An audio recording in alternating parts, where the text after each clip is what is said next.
सभी राष्ट्रीय जनता दल और वीआईपी पार्टी के सभी नेतागण और हमारे बड़े भाई मुकेश साहनी जी और सभी प्रिंट इलेक्ट्रॉनिक और पोर्टल मीडिया के हमारे साथीगण, आप जो देख रहे हैं, जो तस्वीर कैद कर रहे हैं, वो बिहार की राजनीति में एक महत्वपूर्ण चित्र और एक महत्वपूर्ण राजनीतिक तौर पर काफी मजबूत गठबंधन और बिहार के राजनीति के भविष्य को लेकर के आज हम लोगों के बीच मुकेश साहनी जी आए हैं और महागठबंधन में मुकेश साहनी जी का हम स्वागत करते हैं। इन्होंने काफी परिश्रम किया, काफी मेहनत की, अति पिछड़ा समाज को जोड़ने में, उनकी समस्याओं को उठाया, उनके अधिकार के लिए इन्होंने संघर्ष किया और जिस प्रकार से भाजपा के लोगों ने इनके दल को प्रयास करने का, तोड़ने का प्रयास किया, वो हम सब लोगों ने देखा है। तो आज देश में चुनाव हर जगह है, लेकिन हम गारंटी के साथ कह सकते हैं कि जो लोग कल्पना कर रहे हैं और जो लोग नारा लगा रहे हैं 400 पार का, इस बार बिहार की धरती उनको धूल चटाने का काम करेगी। और हमने कई बार कहा है कि बिहार जो है वो चौंकाने वाला रिजल्ट देगा। हम सब लोग नौजवान हैं, बिहार के लिए नया सोचते हैं, प्रोग्रेसिव लोग हैं, पॉजिटिव लोग हैं, हम लोगों के पास विजन है, हम लोगों के पास रोड मैप है कि किस तरीके से बिहार को हम लोग आगे ले जाने का काम करें। हम सब लोग देश के हालात को भी देख रहे हैं, जहां तानाशाह रवैया अपनाया जा रहा है, जहां संविधान पर खतरा है। और ताजुब है, कई लोग, जब हम लोग बोलते थे भाषण में कि भाजपा के लोग जो है संविधान को खत्म करना चाहते हैं, लोकतंत्र को खत्म करना चाहते हैं, इस देश की जो डाइवर्सिटी है उसको खत्म करना चाहते हैं, भाईचारे को खत्म करना चाहते हैं, शांति अमन चैन को भंग करना चाहते हैं, तो कुछ लोग सवाल पूछते थे, कहां से कह रहे हैं कि भाजपा के लोग संविधान खत्म। आज आप लोगों ने देखा होगा, हमने ट्वीट करके एक वीडियो रिलीज किया है, बैठक चल रही है गया में, भाजपा का इंटरनल बैठक है, चुनाव की तैयारी की बैठक चल रही है। वरिष्ठ नेता भाजपा के, वरिष्ठ मंत्री बिहार सरकार के प्रेम कुमार जी साथ बैठे हैं और उनके सामने एक भाजपा का वरिष्ठ नेता कहता है कि हमको प्रचंड बहुमत चाहिए, 400 पार कराइए और हम लोग संविधान को खत्म कर देंगे।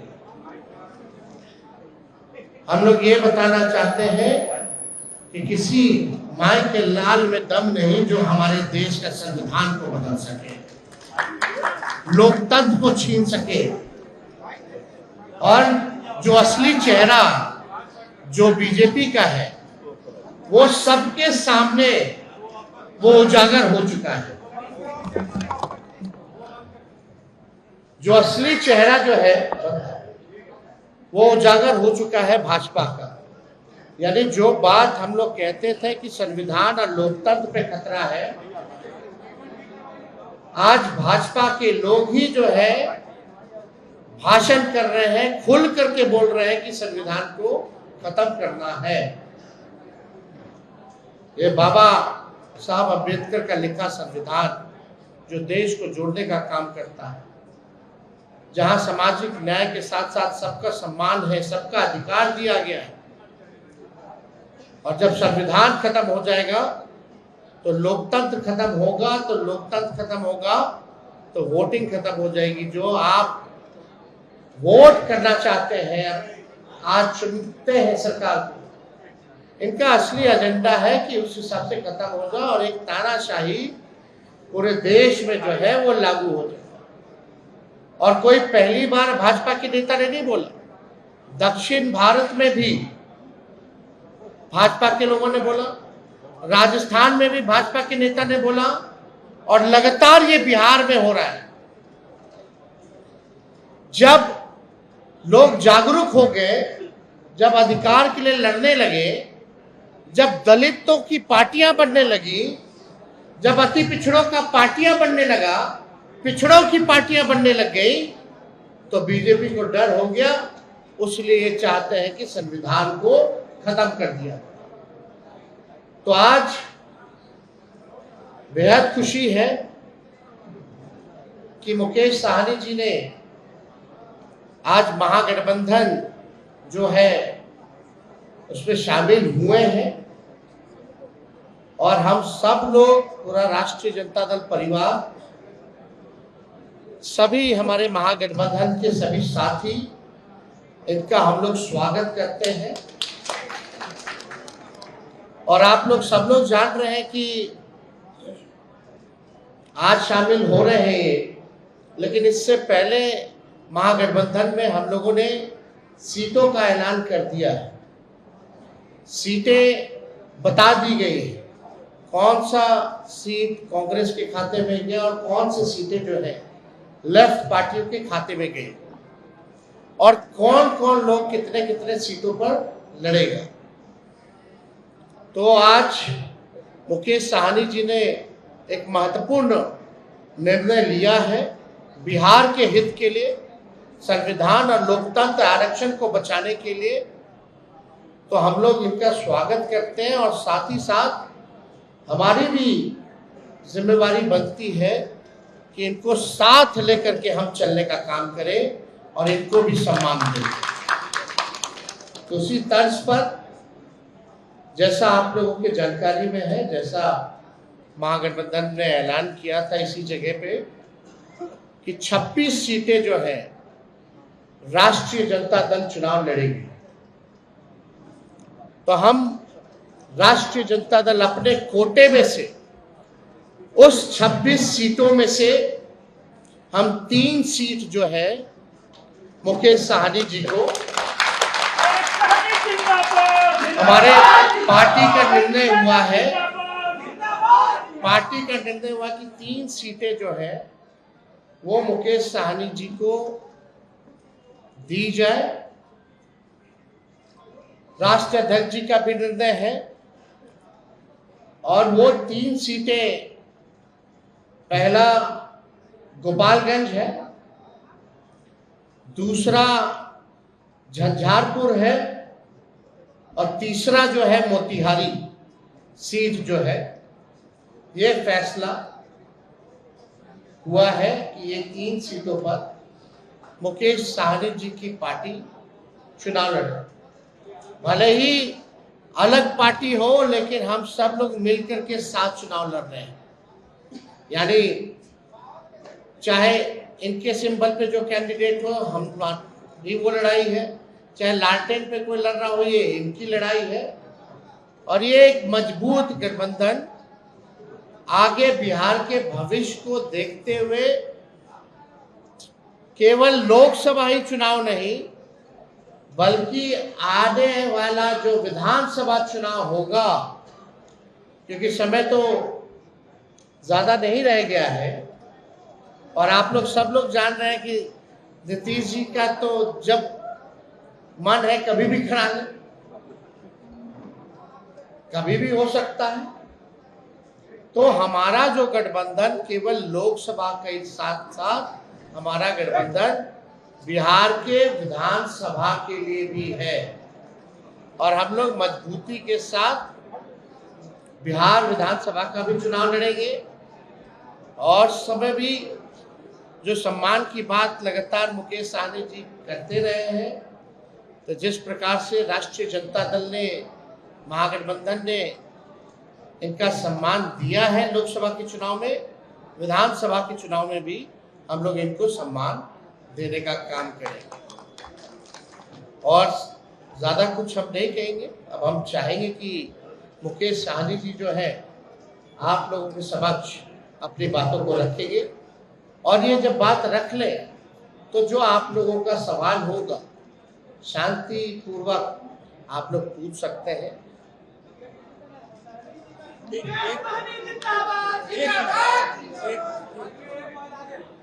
बहुत बहुत धन्यवाद। आज हमारे प्रेस कॉन्फ्रेंस में राष्ट्रीय जनता दल के सभी नेतागण,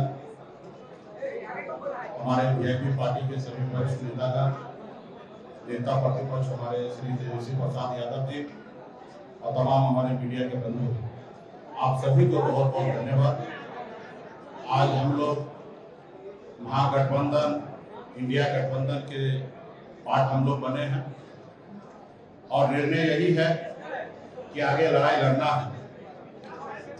हम लोग हमेशा लालू प्रसाद यादव जी के विचारधारा को मानने वाले लोग हैं। गरीब पिछड़े समाज में जन्म लिए हैं। संघर्ष के बदौलत आज हम लोगों ने अपनी मुकाम को हासिल किया है। और जब मैं मुड़ के देखता हूं तो हजारों समस्या हमारे परिवार में, हमारे लोगों के बीच में है।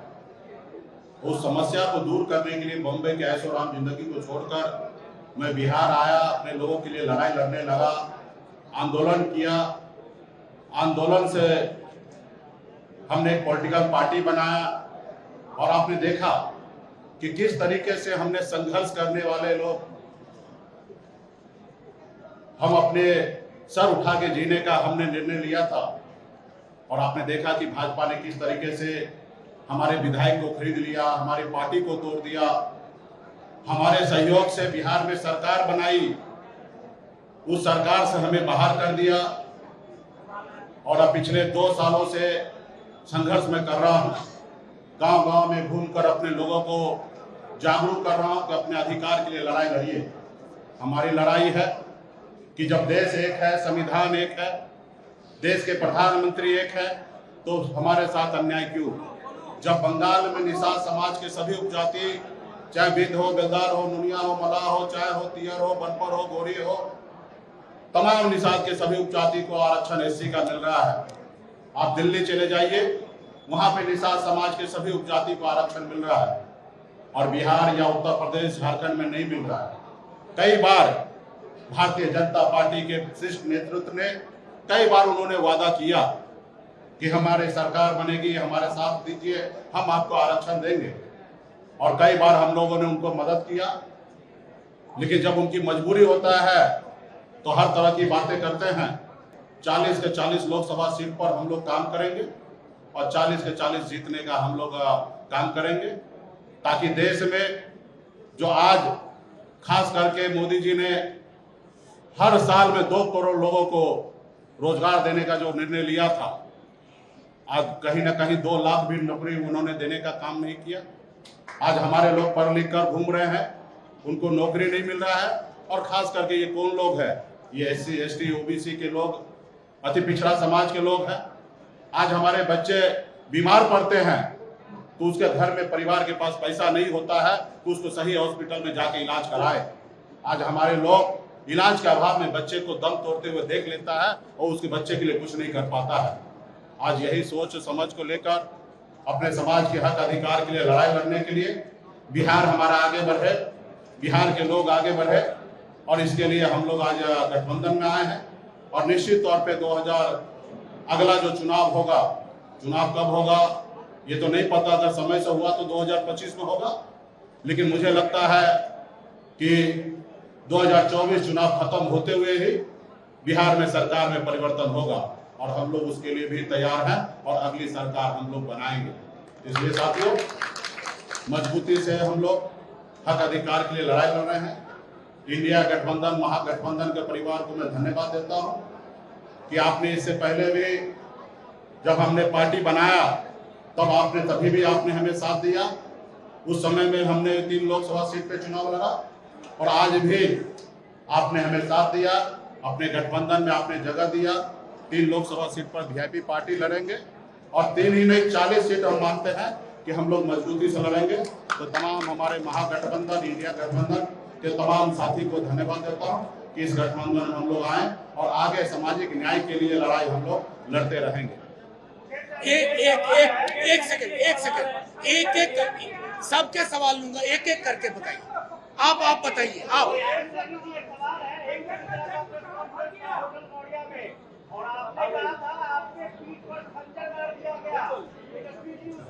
हमें पूरा उम्मीद था कि ये सवाल जरूर आप करेंगे।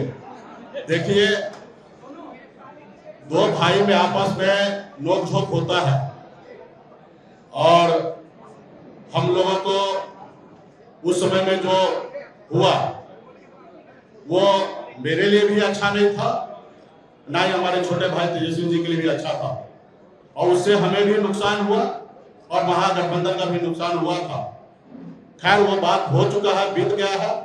उस समय में तो सिर्फ हमारा नंबर नहीं घोषणा हुआ, इसके लिए हमने थोड़ा सा कह सकते कि क्रोध प्रकट हमने कर दिया था।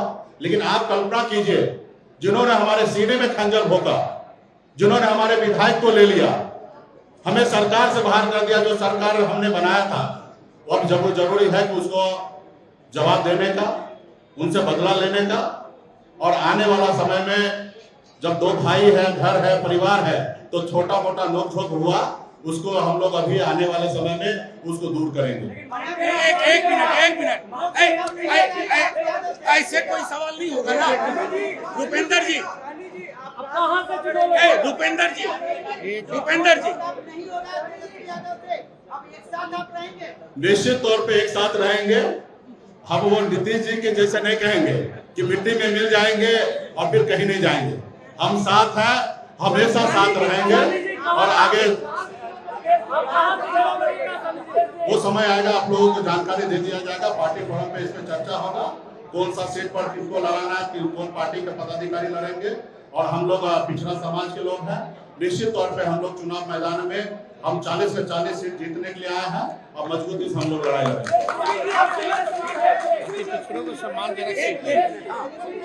नहीं, अरे ऐसे एक एक करके लेने आराम से। 1 मिनट।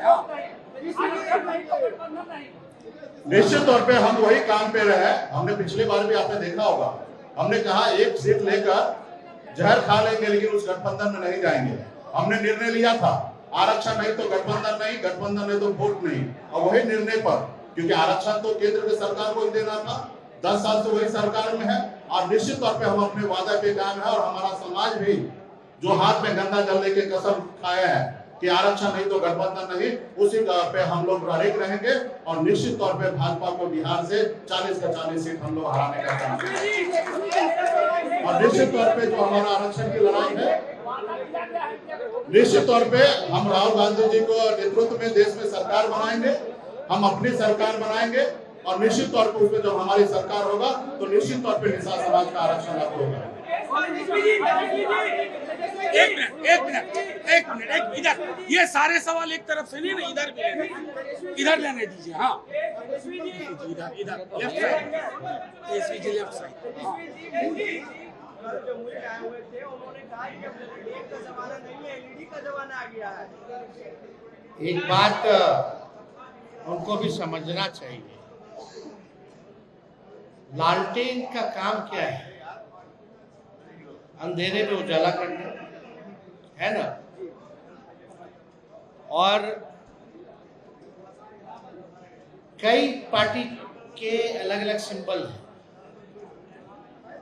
तीर भी है, तो तीर क्यों रखे हो भाई? मिसाइल कर लो। अब फूल तो फूले बना रहा है लोगों को, जो फूल है वो तो सबको फूल बना रहा है, देश की जनता को, तो उसका क्या उपयोग? तो एलईडी का जमाना है, इसका जमाना है, लेकिन जरा मोदी जी अपने बगल में अपने साथी माननीय मुख्यमंत्री जी से पूछ लेते हैं कि दुनिया खत्म हो जाएगी, काहे ला बोलते वो किस बात पे बोलते हैं? क्योंकि जमाना हाईटेक हो गया है। उसी बात पे ना मुख्यमंत्री जी कहते हैं फोन उन मत चालू करो, फोन पे रहता है सब लोग, अब थोड़ा दिन में दुनिया खत्म हो जाएगा। तो सबसे पहले जो उनके साथी हैं उनको ना समझाना चाहिए उनको। तो ये सब बेकार की बातें। असल बात क्या थी? कल जमुई में प्रधानमंत्री जी ने शुरुआत की। कल हमने ट्वीट किया परिवारवाद को लेकर के, लेकिन कल प्रधानमंत्री जी ने एक शब्द भी परिवारवाद के खिलाफ नहीं बोला। और पहला चरण में जहां भी चुनाव हो रहा है, एनडीए अलायंस ने सभी परिवार वालों को ही टिकट दिया है। तो प्रधानमंत्री जी कुछ भी कहते हैं, भाजपा का लोग हम बोलते हैं ना कि गोबर देख करके बोलेगा कि दो खाओ, हलवा है, समझे? तो प्रधानमंत्री जी की बात पे रही, लेकिन आपको अमित शाह जी से भी पूछना चाहिए। और हम पूछना चाहते हैं कि भैया अभी ये बता दीजिए जनता को कि प्रधानमंत्री जी वाला कौन कौन सा जुमला है। फिर बाद में मत बोलिएगा अरे चुनावी समय में तो जुमले बोले जाते हैं। लेकिन वो लोग जुमला बोलता है और हम लोग जो कहते हैं वो करके दिखाते हैं। हम लोग 17 महीने आए तो 5 लाख सरकारी नौकरी हम लोगों ने दिया। कल मुख्यमंत्री जी भी कह रहे थे, नौकरी का जिक्र कर रहे थे। बताओ, जो मुख्यमंत्री 2020 में कहता था कहां से पैसा लाएगा, असंभव है। आज उनको भी हम नौकरी की बात करवा रहे कि नहीं करवा रहे? उनके हाथ से दिलवाए कि नहीं दिलवाए, नहीं की बात। तो ये परिवर्तन है, यही फर्क भाजपा और महागठबंधन में है। हम लोग जो कहते हैं वो करते हैं। एक मिनट। जेडीयू के 2 मंत्री समस्तीपुर सीट से, जेडीयू के 2 मंत्री परिवार के बेटे और बेटी चुनाव लड़ने के लिए वहां आते हैं। छोड़िए ना, अब उनका अपना निर्णय। हम भाई देखिए, अल्टीमेटली तो जनता ना मालिक है। किसी को टिकट देना नहीं देना वो अलग बात है। अल्टीमेटली जनता चुनाव जीत के भेजती है, जिता के भेजती है। हो गया। शुक्रिया, थैंक यू।